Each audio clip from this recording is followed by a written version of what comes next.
Hey, it's Russ Curtis, professor of counseling, and I love this assessment. By the way, thank you for joining me. Thanks for all the folks who are liking and subscribing and on the leading edge of health and wellness. All right, let's talk about the PANAS, the personality profile here, a positive and negative effects schedule.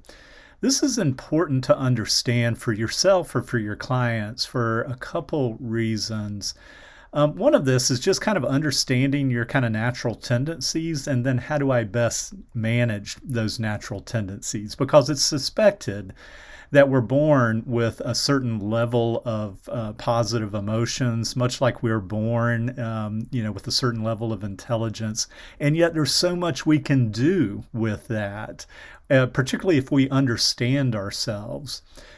The other part of this is to recognize that your happiness is not dependent on your unhappiness.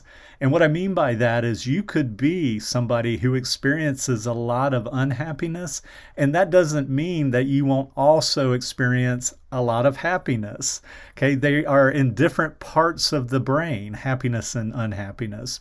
And so even if we have a high level of unhappiness, we can work towards building kind of our happiness quotient, if you will. And I've got some videos on that.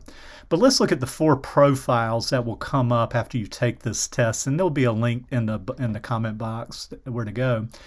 But first would be the mad scientist. You've got above average positive effect, but you also have above average negative effect. Again, these emotions are coming from different areas of the brain. It's okay to experience both. The judge tends to be below average positive and below average negative, and we need folks who are very steady and can look at things very objectively. The cheerleader, above average positive, below average negative. And then the poet, below average positive and above average negative. All of these are needed in society. We need the mad scientists for discoveries, the judge for making rational decisions, the cheerleaders for helping us be optimistic and look at where we can solve problems, and the poet to recognize society and to speak truth about what's going on in the world. And if you're on a team, I would hope that you've got all of these on there because each balances and complements each other.